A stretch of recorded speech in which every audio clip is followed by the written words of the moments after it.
Hi, welcome back to the farm. My name's Roz, also known as Passion Flower, and you'll find me here each week talking about my farming and creative life. Well, as you can see by my jumper, it's actually quite cool today. Got a bit of a breeze going on, and we've had a wet and misty morning. And we have had lots of rain over the past few days. It's been actually a super wet week, which is good since we're supposed to be going through that dry, no rain, hot weather cycle. I don't know, is it El Nino or El Nino? I don't know. Anyway, we're supposed to be getting a hot, dry summer. So the fact that we're getting rain now is really good. The tanks are full. The garden is getting lots of rain. The grass out here by the shed is doing well, which I'll show you shortly. And it is kind of setting us up, hopefully, for the rest of the summer season. So not a lot done outside this week. Before a lot of that rain came, I did finish weeding out here by the shed, the garden, and the path. And what I couldn't pull out, I sprayed with weed spray, and it is now starting to die back, which is good. The one thing that I still need to do is trim the nasturtium that has gone completely out of control. It's still flowering a lot, so I kind of don't really want to do that just yet. But as soon as it goes to seed, those seeds are going to start spreading everywhere. So I kind of need to get it back into the actual garden bed space so that what does drop in terms of seed gets into the garden bed, and hopefully that will help to cover some of the area that has been a problem in terms of weeds, and I can hopefully train it to go the other way and not up onto the path, which is what it's doing right now. Now that I've done all that weeding and all of the weeds that I've sprayed have started to die back, we'll now be able to get the tractor with the bucket on the front, which is amazing because we never had that before, to be able to grab some of that fresh new mulch that we bought and bring it over here in big lots and dump it in spots, and then I can spread it out and give this area a nice, fresh, thick layer of mulch to prevent weeds from coming back and also to help promote the rest of the garden and the plants to grow,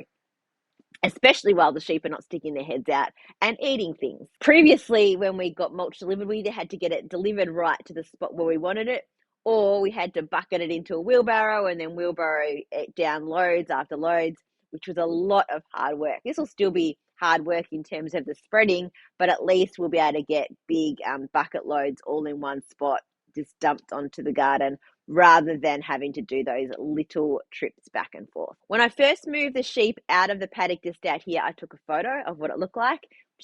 It was in a pretty bad way.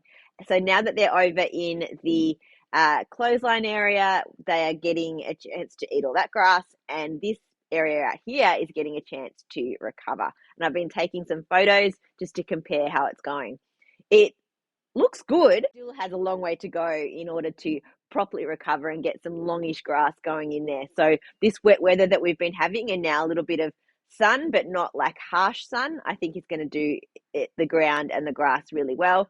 So I'm excited to continue to watch the progress to see how well this paddock recovers. And seriously, I can't believe that it's December already. This year has flown by. There's been a lot going on, and it's almost the end of the year. So I've been thinking about how I'm going to be working recording schedule for the next few weeks. So I'm thinking that I will record. So there's this one, and then probably only two more through to the end of the year. So I think I'm going to do the 10th of December and the 17th of December, and then take a couple of weeks holiday, and then start up again the first weekend of the new year, which I think will be the 7th of January. So I will confirm that for you before I finish up this year, and I will also probably post somewhere on my Instagram and on the page here on YouTube as well, just so that you know what's happening. But I think it'll be nice to take a few weeks off. I can continue to document and record and take photos of the things that I'm doing, and then when I come back in the new year, I can share those with you. This weekend, I have a tea time yarn retreat market, which is one of the private markets, And then I'm also teaching a brioche class as part of that as well. So this week I've been getting ready for both of those things. I have packed my tubs. I have printed out some new handouts for the class and prepared my knitting samples. And I'm looking forward to a little getaway at Creswick again this weekend. Then the following weekend, the 9th of December, I will be at Unwind Craft Cafe. I am teaching 2 classes that day. The morning and afternoon will both be continental style for English knitters. I think there are still tickets available for the morning session, so I'll leave a link below to grab your tickets for that. That will be a nice, fun session. Always a great group of people over there.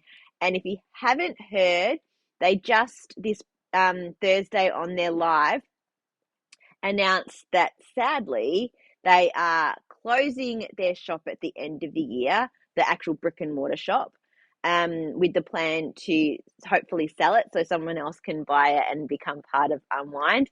But they can continue to be Unwind, and more is going to be coming out about what that means in terms of growing a big Unwind community. So check out what they're saying on their Facebook page about that and sign up for their newsletter so that you can hear what's happening about the Unwind community, because I'm going on a cruise with them next year, and hopefully I'll be able to continue to be part of whatever they end up doing in terms of knitting groups and workshops, and just catching up with really great people who all love their craft. First to my sock knitting this week. I finished my Grinchy sock. I did have to add in some of the chocolate brown at the top to get the cuff a little bit longer. So that's that single sock done. Then I went back and I picked up the cuff, or undid the bind off and picked up the cuff and added about 1 centimetre or so more in just a different yarn to make that one a little bit longer. So that single sock is now done as well, and I have cast on yet another one. I've just finished doing the increases on that one. There's my foot template, and this is in a self-striping yarn that I got from Wangaratta Woolen Mills a very long time ago, but I bought a whole stack of it and it makes really great socks. So I've just cast on another one of those. Again, this is going to be a single sock, so I'm working on that one. And the other thing that I've been working on is my comfy jumper. I did have to break into a 3rd skein of the mohair. This is my mohair base in Wildflowers, and I'm using teal, not green, in my DK. So yeah, I had to break into another skein. I had 14 rows left on my sleeve, on the 2nd sleeve. So I now am not worried about whatever I need to do in terms of making it any longer, which I probably will do. So I've just knit the 2nd sleeve down to where I need to add in the contrast color, this color here at the top. And I've done, so this is the 1st sleeve and this is the 2nd sleeve, almost a full jumper. So I am now need to sit quietly and do the tubular bind off on the 1st sleeve, then do 3 rows of the contrast color on the 2nd sleeve and do that tubular bind off.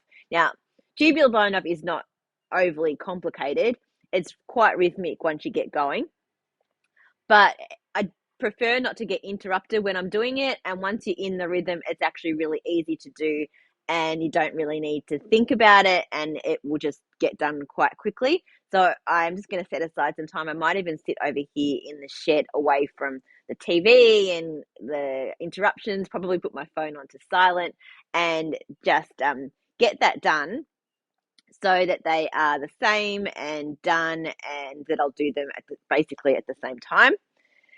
Then I will add some length to the body here because it does look a little bit cropped, but I don't want it to be super long. So I will try it on once the sleeves are completely done and just decide what length I need to add. And then again, do the tubular bind off on the bottom as well.